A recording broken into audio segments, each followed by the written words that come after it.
the whole value proposition of what I do at Local Logic is really making investment decisions and market selection more data driven in commercial real estate. So that seems like a really kind of direct, connection there. Welcome to the Commercial Real Estate Academy podcast, the podcast dedicated to simplifying the commercial real estate industry for the masses. Each week, we sit down with industry experts to dissect the many facets of commercial real estate and extract valuable lessons you can apply to your business. Whether you're a new or seasoned business owner or investor, the Commercial Real Estate Academy podcast will be your go-to resource for all your commercial real estate needs. Now, here are your hosts, Raphael Collazo and Jeff Walston.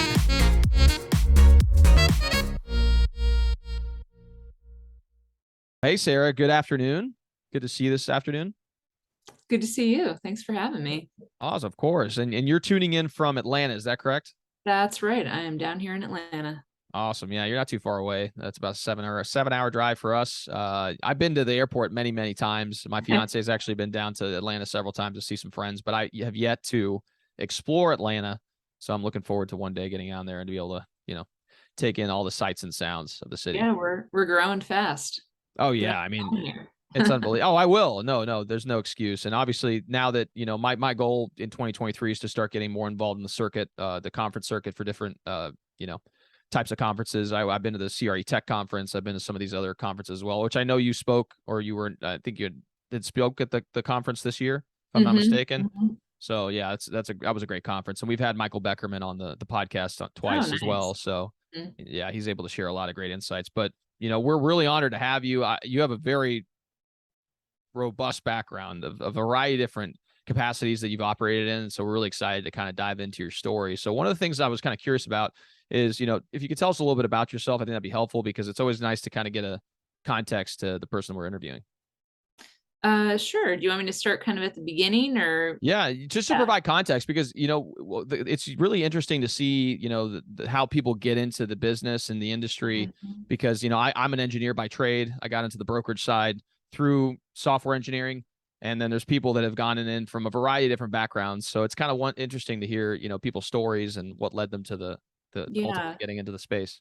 I think that I've just always been like an architecture and real estate nerd pretty much my whole life. Like I was the kid, building cities with Legos. So this has kind of been just a lifelong evolution. And I studied architecture and urban design at NYU. I worked in construction management for a while, got my MBA at Yale, and then ended up doing some economic development work, which I think of as sort of like the public side of real estate development. And then made my way into commercial real estate, doing site selection and some workplace strategy, a lot of just different types of consulting at some pretty big brokerages, and then made the switch into prop tech. And so now I'm at Local Logic and really just leveraging so many different aspects of my kind of eclectic background, as you mentioned, in my current work. But I think it's super helpful to have that real world experience when you're, kind of being the bridge between tech and real estate. Absolutely. So kind of curious, just because I come from an IT tech background, but also from a consulting background. So I was in IT consulting. What type of, I guess, skills and benefits did you acquire over your period of time in those capacities that you now apply to what you're doing today? I think that, working in economic development, I really relied on a lot of different data sources to determine sort of where we were going to invest and what kinds of industry clusters and ecosystems that we were trying to build in different cities throughout the Southwest.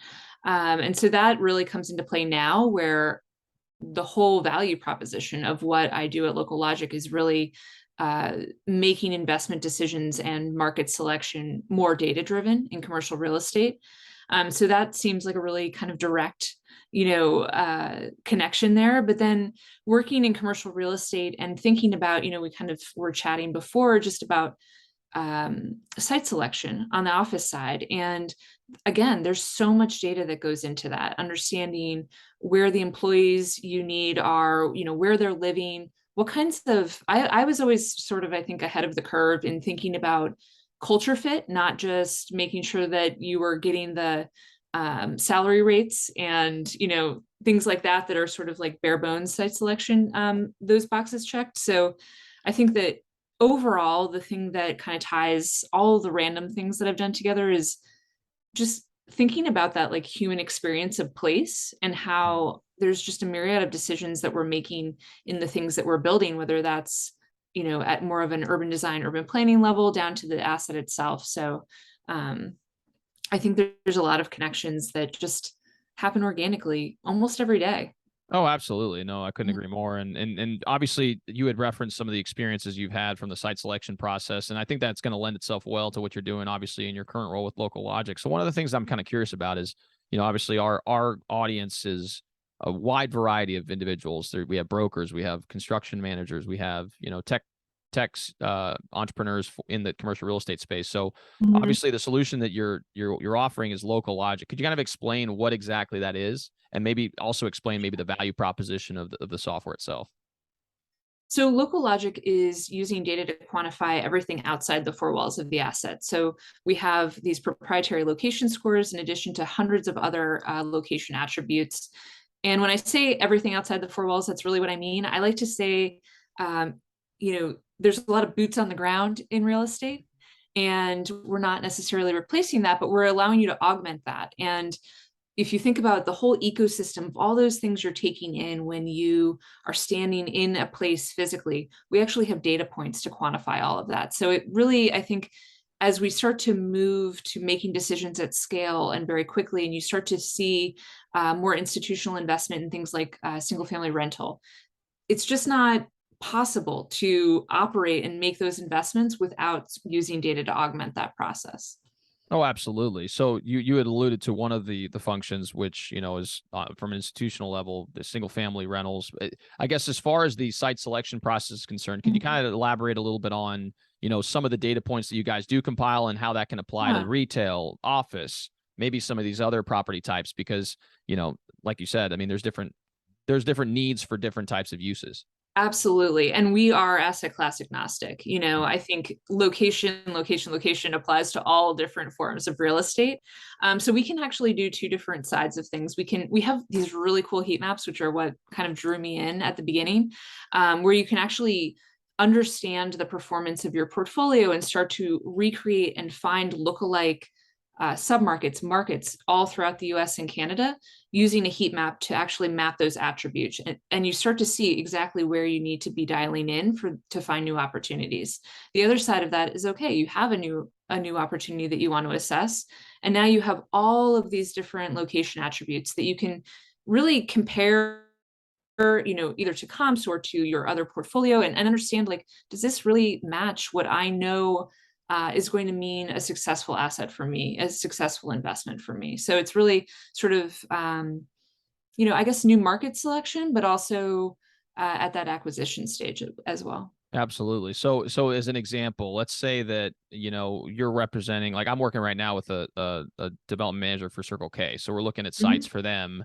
And obviously each individual C-store is going to have specific criteria that they look for when they're identifying sites. So in that situation, some of the criteria they may look for are traffic counts. They may look at, what location or what corner they're on, depending on if it's going to work or going from work, et cetera. So does it get that granular when it comes to that, yes. sort of thing? Okay. And I nerdily got chills as you said that, because I'm like, they have a massive portfolio. Yeah. So I think what's really cool is sometimes people have like a gut feel about where they need to be, Yeah. And what's cool is when you start to run regressions and do that data analytics on the portfolio itself with all these different characteristics, there might be things that are a surprise to you that are actually really driving success. And so being able to identify that in a really data-driven way, it might be, one corner versus another because people are coming from work or it's that certain time of day and they need to go in and get coffee. But it might also be things like that you don't even realize, like you need to be close to certain types of schools because people are dropping the kids off and then getting coffee and going to work, or, all these different things that you just don't know until you start getting into the data. It could be demographic information. It could be, that you're that much closer to access to a certain type of highway. So that's all the kinds of stuff that we can get into. That's awesome. And then as far as the sources for data, obviously there's public data, and then there's, I'm assuming, other sources that you can generate, you pull from, or how does that typically work as well?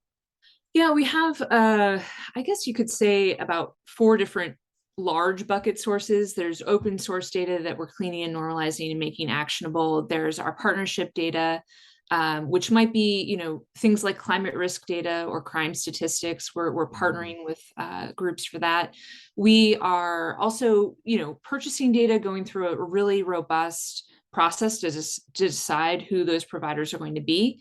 And then we actually got started on home search sites. We have really massive market share. I don't think people realize that. Like, especially in Canada, almost everyone has interacted with us in some way. In the US, we've got about 50% market share. And it's really like allowing home searchers to interact with lifestyle choices. Anyway, we're collecting a lot of information as well, that data exhaust on what people are looking for where. And it's really fascinating to kind of see all that mapped out, and especially over the last few years, just the way people's lifestyles have changed. And it's really reflected in the data of what they're looking for and where they're going to live. Absolutely. And that impacts obviously commercial needs as well. Cause I mean, my Mm-hmm. clients have shifted, I mean, I've only been in the business for a couple of years now, but even pre-COVID, the things that people were demanding as far as space needs was concerned, especially on the retail side, have Yeah. been shifted slightly. And nowadays, like the drive-through is king. And obviously drive-through before was very much a prime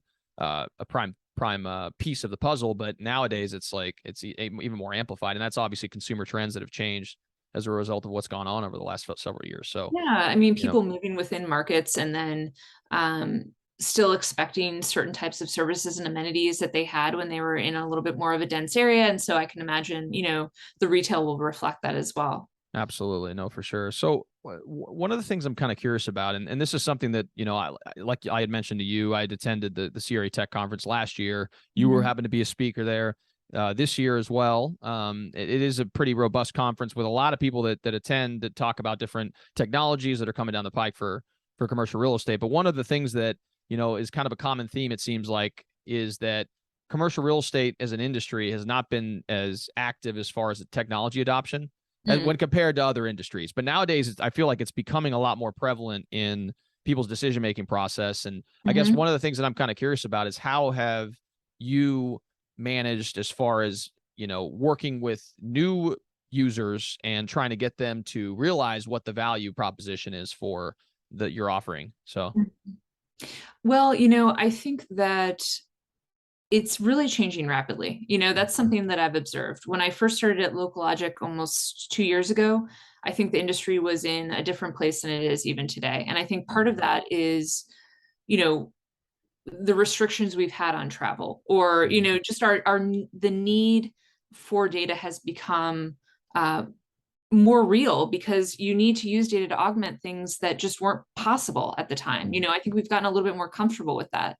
Um, I think the speed that some of these transactions have happened with over the last couple of years, especially on the residential side, has really increased the need for data, because otherwise you're going to lose out on the deal, mm-hmm. over the last couple of years. I think the other piece of it is, right now, as we sort of get into this um, place of a little bit more uncertainty economically, that only increases the need for data. If people are looking for, and I think investors are demanding more data be used.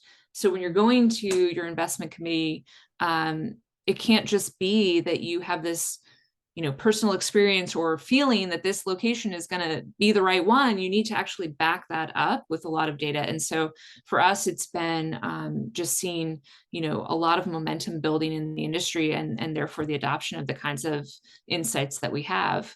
But I think it's also, I think the industry is sort of learning to adopt technology. There's certain Mm-hmm. parts of prop tech that have been maybe a little bit more palatable, like on the building operations side or the tenant experience side. And so as investors and landlords and these owner operators sort of start to get more comfortable with those types of solutions, then they can start to wrap their mind around, expanding further out into that whole decision making process. No, for sure. No, and you had mentioned on the institutional front, it's just becoming a much more competitive in a variety of different markets across the nation. And so, speed is king. And if you're able to make decisions supported by the data, obviously that can create that competitive edge. And you had mentioned in our current environment, it is very much a tumultuous time. As we're recording this, we're near the end of 2022. So, being able to make sure that when you pull back the arrow, you feel pretty secure in what your decision-making process is. That obviously is augmented by the fact that you have the data to kind of justify what you're going to be doing. As far as predictive, and then I don't know if this is something you guys are also working with, like predictive analytics or artificial intelligence to kind of predict what future trends are going to look like. I guess, has that been something that you guys have also worked on or planning to work on in the near future? We have done this on some more one-off bases for larger REITs. That's really based in our roots as urban planners at the company, really understanding how clusters of different sort of location characteristics can be replicated. If you have, let's say, a shopping mall that looks like X, Y, and Z in this submarket, you can then go look at other places that have sort of developed or aspirationally developed as you want this area to be repositioned, maybe add multifamily. What is this going to look like? And you can start to understand how that location will change over time based on other areas that you've mapped out using the data. We have not productized that yet. Sure. The first thing that we're doing sort of in our roadmap is really exposing historic trends over time, because that's really the first step to being able to predict, even though things aren't, just a straight line continuation of what's happened historically. But I think what's really important is to say that it's not a straight line continuation. I mean, if anything, there are so many different factors when you think about the ecosystem of place.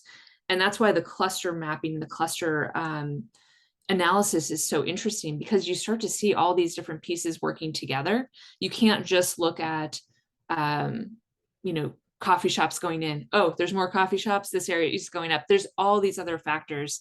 And I think that right now, a lot of times in commercial real estate, people are chasing, the Whole Foods or the Starbucks. But the reality is there was a whole slew of data telling you that they were going to go in there, that you could have been on the front end of that instead of chasing it. So I think that we're going to get there in a bigger way in the industry, but we're just kind of at the beginning, as you said. Oh, absolutely. And again, like you said, you need to build the infrastructure to be able to do that, because over time you can refine the models to be able to be a little bit more, effective as far as predictive is concerned. But the whole reason for, the industry as a whole is the people willing to take risks, because inherent, you can't eliminate risk completely. I mean, if you could eliminate risk completely, then there's no returns, right? Because everyone would just merge in. So of course, all you're trying to do with this solution is to make sure that you make informed decisions, so that when you allocate capital to whatever the project is, that you have a reasonable understanding of what you're getting into. So yeah, that's awesome. So one of the questions I had for you is, obviously this company that you're part of has been growing over the last several years, and you do have very, I believe I read on the LinkedIn that you guys have gone through a series of capital raising as well to be able to expand the corporation. Like what are some of the goals for the company long term? And I guess if you could share your 5 to 10 year timeline, that'd be great. Well, I think in a startup, you probably never give a 10-year timeline. For sure. No, yeah. Let's say a few years. Of course. I think right now, we're wrapping up our Series B, which is really, really exciting. And that's congratulations. That's awesome. Thank you. It's really, really exciting, because I think we have seen so much momentum, even just in the last few months, around really using that data analytics, that data science piece of things, and helping our clients understand sort of the underlying trends that they have in their portfolio that they just haven't been able to unlock yet. And I think, we're going to continue to build tools and products around that post Series B, and we're going to just have so much more fuel on the fire to do that. But the biggest thing, I mentioned earlier was we have been collecting data for the 7 years of our existence, and to start to really make those historic trends available, I think is going to be such a game changer. We get asked for that all the time. And so that to be able to do that and to have the resources to do that is going to be like the next really big thing for us. That's awesome. No, that's great. And obviously, you guys have been doing what you've been doing over the last couple of years now, and so it's going to be exciting to see what comes down the pike for you guys. So we're really excited about that front. So Yeah. one thing that we typically like to do near the end of our episode actually is to ask our guests to share one of the most impactful books they've ever read. Now, it doesn't have to be commercial real estate related. We're all voracious readers, so I think it'd be great if you could share, maybe a book that really just spoke to you and kind of changed the trajectory of your life. One of the most impactful books I read was the Compound Effect by Darren Hardy. It's a very basic premise of a book, but the idea is that small, positive, consistent action on every day adds up to huge results. So the idea that you can, just do, let's say, write 250 words a day. And over the course of 200 days, you have a 50,000 word book, which is 200 pages. So you finish a book in less than 6 months. Like that same logic can be applied to anything you approach in life. And, even though you may not see immediate results within a relatively short time frame, you could achieve a significant amount. So that was one for me. I don't know what yours would. Mine is going to probably go in like a completely different direction. So yeah, of course. No, that's perfect. That's perfect. First thought, best thought. I was going to say there's this book called The 11 Karmic Spaces. So awesome. I'm a big yoga nerd as well. And it just basically like gives you all these sort of yoga poses and special breaths that you can do to like work through stressful situations or just kind of find like blissful moments. And I know that's like totally disconnected from everything else. No, it's not at all. I love that book. So It's not at all. I mean, one of the books that we had Michael Beckerman on the podcast several times, the CEO of CRE Tech, and one of the books that he recommended was Man's Search for Meaning, which is a phenomenal book. Yeah, that was one of the more impactful books that I've ever read in my life as well. Just the concept that we can make it through just about anything if we set our mind to it. There's people out there that have very difficult times in life, and they're able to work through it because they have a positivity about the way they approach it day to day. So, I think these types of books, a lot of times, even unrelated to commercial real estate, are the ones that really make an impact on the way you approach anything, whether it's, technology as a developer or commercial real estate brokerage or, any type of other function within the industry. It's more about who are you as a person, your character, how do you operate on a day to day? And then you can apply that now to whatever profession you decide to pursue. So. Exactly. It's just tools for how you show up in life. So yeah, it's kind of cool to be able to share that. I do a lot of reading on things like that, and that's my fun thing to do. So. Oh yeah, no, I mean I'm an avid reader as well, and I like all different types of books. I read biographies. I read obviously in commercial real estate specific books. I've read a lot of consumer, thought process books. So like where it was Why We Buy. Have you read that book? No, phenomenal. I have not read that yet. Yeah, it's Paco Underhill is the gentleman's name. It's probably it's like the Bible for consumer decision making, and mainly related to retail. So why do people make these decisions in a retail perspective, and how has retail evolved to kind of adopt those consumer trends or modify their the way they lay out things in a room, or maybe the way that they position something in a store to make sure that it is the most effective as possible. And so I was going to say so favorite sort of autobiography is Just Kids by Patti Smith, because she goes through like basically being in New York in like the early 70s, and it's like it's just so cool. You feel like you're there experiencing all that with like the whole art scene. So that's awesome. I'm going to add that one too to my list. That one's really good. I'm going to add it to my list. So I have an Audible credit now, so I'm going to go ahead and download it and get to that. So I appreciate that. Well, Sara, we greatly appreciate your time. I know you're extremely busy, and we're really thankful that we were able to learn a little bit more about what you do and your background. And I know that you guys are going to be, a big name going forward, and I'm excited to see how you guys are going to be implementing this across the nation. One of the things that we typically do at the end of our podcast episode is we like to have something, our guests contribute something to what we call the commercial real estate treasure chest. It's a repository of resources that we make available to our audience. And, typically people have contributed helpful PDFs, Excel sheets, really anything that they feel would give value to the audience. So if you're willing to, what are you willing to contribute today?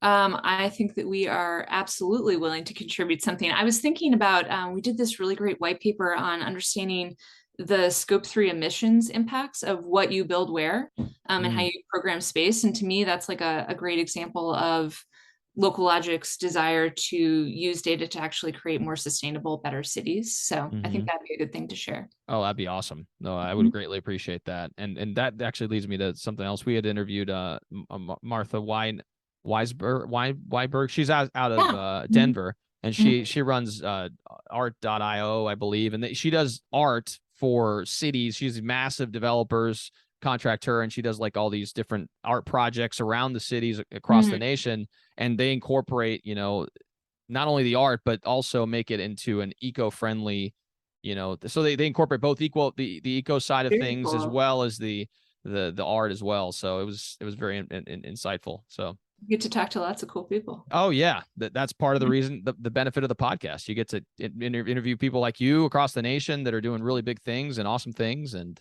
you know, it's part of also being able to keep in touch with people over time, because that's also a part of the network. So, well, Sara, we greatly appreciate your time. So if people want to learn more about Local Logic, get in touch with you, maybe they're brokers, you know, in areas across the nation that want to learn more about what the offering is, or maybe development managers for different companies. What's the best way to do that? What's the best way for them to get in contact with you? My email is sara@locallogic.co, or our website, locallogic.co. Great place to start.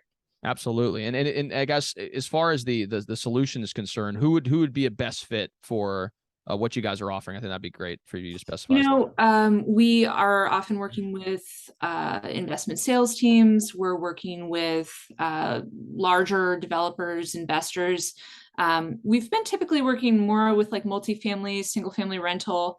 But because we are asset class agnostic, I mean, I think a lot of people, this is starting to really resonate on the office side as well. So happy to explore all those options. Awesome. Well, Sara, again, we greatly appreciate your time. It really has been impactful. We're going to go ahead and include Sara's contact information in the show notes below. So if you guys are watching this on YouTube, feel free to access that below. And if you guys are listening to this in Spotify, Apple Podcasts, whatever, it'll also be in the description below as well. So thank you all so much for stopping by. If you guys are watching this on YouTube, we would greatly appreciate it if you can like and subscribe. If you guys are watching this on Spotify, Apple Podcasts, whatever, we'd greatly appreciate a 5-star review. It makes a huge impact in our ability to reach a broader audience, and we thank you so much. So thanks again for tuning in, and we'll see you all next time.